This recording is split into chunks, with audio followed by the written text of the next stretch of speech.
For people who get overwhelmed, especially for people like us, like probably most of us, that get wrapped up in worrying. Is that you? Say yes if it is. Yeah, me too. We get wrapped up in worrying. We lose our focus. We lose our focus on what's important. We lose our focus on things. It's like it drags us down, whether it's being overwhelmed with our schedules or with some kind of worry about something or some kind of conflict or chaos or somebody's made us unhappy, somebody has erred against us. We lose our focus, and then we don't thrive. And remember, that's what we're talking about, that God wants us to thrive, not just exist, not just get by, not just go through the motions. But that is our reality, the reality of our human condition, is that we get distracted, we get overwhelmed, and we're not thriving. Okay? There are things that just suck the life right out of us. And that's why we're addressing this. God's desire is that we thrive, meaning we live, and to do that, to get there, we have to have a healthy mind, and a healthy body, and a healthy spirit. That's the point today. So how is it with your spirit? Don't shout, don't yell, don't answer out right now. But that's a key question this morning. How about you? How is it with your spirit today? Is it healthy? Is it healthy? Is it unhealthy? Are you just getting by? How is it with your spirit? This last week, I watched a show that was fascinating. I watched it. It's 4 or 5 nights a week. I get out of here about 8:30 or 9 o'clock on many nights, and I get home. And so I always go down to the basement at a certain point. I go down to the family room in our house, and I do a little research. I call it research. My wife says I'm wasting my time watching TV. It's research. Okay? Because that stuff shows up in sermons all the time. So for about an hour I watch the news, flip channels, and like the rest of you, and some women, but certainly men, isn't it just gratifying to flip channels? Yes? We gave up the pacifier a long time ago, and now we have remotes. And if you notice, I hold on to one of these all during the sermon. We have remotes. But this last week, during my research, I was watching a television show called Real Sports. Real Sports. Anybody ever seen that show? They do in-depth kind of documentary. And Frank DeFord is a sports guy that's written books. He gives things on NPR. And he was talking to the Wallenda family. Anybody heard of the flying Wallendas? Tightrope walkers? They say rope, but remember it's a steel cable. I saw an in-depth interview with Nick Wallenda. That's him up in the upper left-hand corner. Nick Wallenda and his family are tightrope walkers, high-wire walkers. They do this that looks crazy and absurd to all of us, yes? Yes. Yes, especially people that have a fear of heights. So you may want to look away from these pictures today. Okay? It was a fascinating interview because on one hand, they're interviewing him because that's Niagara Falls that you see kind of filling the picture up. And on the right-hand side of the picture is the Canada side, and over on the left hand is Buffalo, New York, the United States side, and that's what they call Horseshoe Falls. How many of you have ever been to Niagara Falls? One of my favorite places in the whole world. Love it. Love it. Go there in the wintertime sometime. Go in the wintertime because all that mist freezes on all the objects, and it's beautiful. Anyway, Nick Wallenda is going to walk from the American side in Buffalo over to the Canada side of Horseshoe Falls and the mist, and he had to get a special law passed on both Canada and the United States side to approve that because they don't allow stunts anymore. So they're doing this interview with Mr. Wallenda on this documentary, and it was absolutely fascinating. As he talked about how he practices to do this. Now, his grandfather was killed in Puerto Rico. He fell. He fell off the high wire in the 70s and it killed him. And yet his great-grandson is still doing this. And it showed him, Nick, in the backyard, in his backyard at his home, doing this. He's got a 68-pound pole. That's how much that pole weighs. To keep him out, 68 pounds. Okay? 68, yeah. Okay? So it's going to take him like 45 minutes to an hour to walk across Niagara Falls.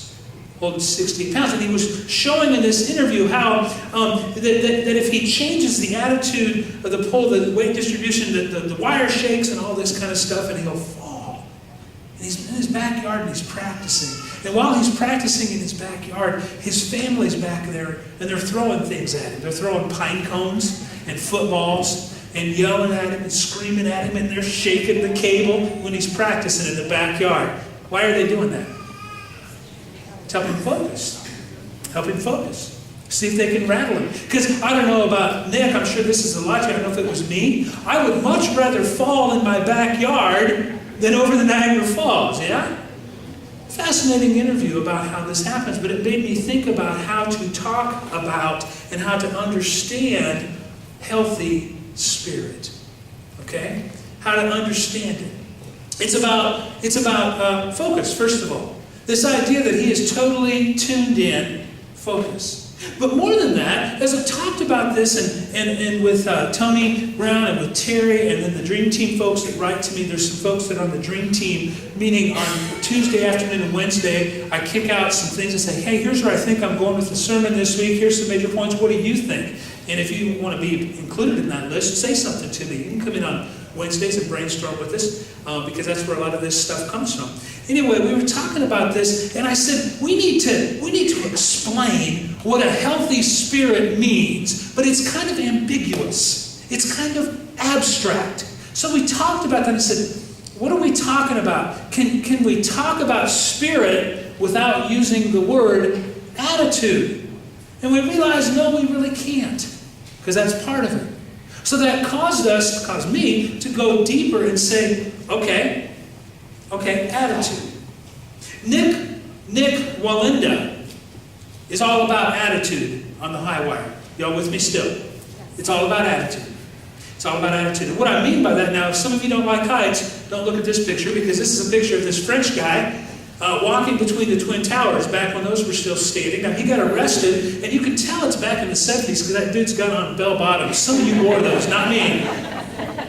Which begs the question, if you're going to be like thousands of feet above, bell bottoms, really, on high wire? Really want to wear like elephant ears? Why?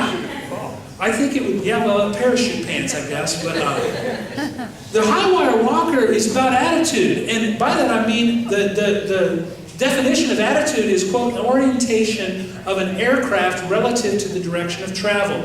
Is Matt in here? Matt, you're out back. Matt, he's a pilot, our bass player. He's not paying attention. Somebody dragged him in here. He needs to hear the sermon. No. Attitude is like an aircraft term. Some of you knew that? It's an aircraft term. But what's important is it's about orientation relative to the direction of travel. So the guy on the high wire, he's all about attitude. He's all about the attitude of his body. You with me? Remember I said it's 68 pounds. If he moves that bar, it's going to change his attitude. It's going to change his attitude. There's Matt. Don't feel bad, Matt. I was just having fun with you. Sorry, guys. Jeff made him feel bad. Okay. Attitude. Attitude. It's your attitude of his body is going to change. It's going to change. The orientation is part of it. Attitude is a physical thing. And it's also, obviously, attitude is a way of thinking or feeling. The guy on the high wire had better be thinking positive thoughts. Fair enough? In fact, Nick Wallenda says that his family, they never have nets. They never walk a wire with nets. A safety net? They don't. And in fact, they know the video of his grandpa falling off in Puerto Rico, falling like 20, 30 stories and dying. And so they said to him, why? Why no nets? Well, it's an attitude, he said. It's an attitude. The high wire guy, Nick, says, well, see, if you know you've got a safety net and you get into difficulty, you just give up easily because you know you've got a net. As opposed to an attitude of pure focus. And if you run into a difficult time, you focus on one foot in front of the other. Is my body right? Are my arms right? I know I'm tired, but I need to dig down deep and I need to work through this instead of just giving up. Point is, it's about attitude. And I looked at that example and said, that's a way for us to get closer, a little closer, to understanding this somewhat ambiguous, some kind of abstract idea of spirit. We know what a healthy mind is, yes, or we should. We know what a healthy body is, or we should. But spirit, that requires more thinking. It requires a deeper thought process of understanding what is spirit. So thus, I say to all of us today, it's attitude. How is it with your spirit? Means, how is it with your attitude? And I mean both. How is your body body in relation to God? And how is your mind in relation to God? What's your focus? That's a way to go a little bit deeper in understanding what it means to have a healthy spirit. It's attitude. That's how to understand that spirit part of ourselves. In the same way that we know to thrive, we have to have all these different parts. And we know that fertilizer isn't the whole story, right?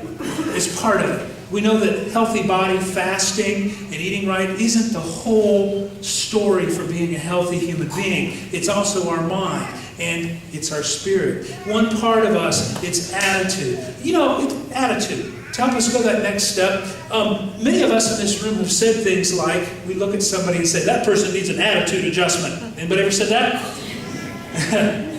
What are you talking about? You ever thought about it? See, this is like, when we talk about attitude, it's like we know a bad attitude when we see one. Fair enough? It's kind of like the Supreme Court, how they defined pornography back in the 70s. They said, quote, we know it when we see it. We know a bad attitude when we see it. Fair enough? It's because of tone of voice. It's because of facial features. It's because of body posture. A bad attitude, meaning somebody's too cranky or too negative or too stubborn or sad or depressed. We say, you need an attitude adjustment. But again, we know it when we see it. Even in ourselves. My daughter is 16 years old. She's not afraid to tell me when I have a bad attitude. That's okay. Because believe me, I tell her when she's got a bad attitude. Fair enough?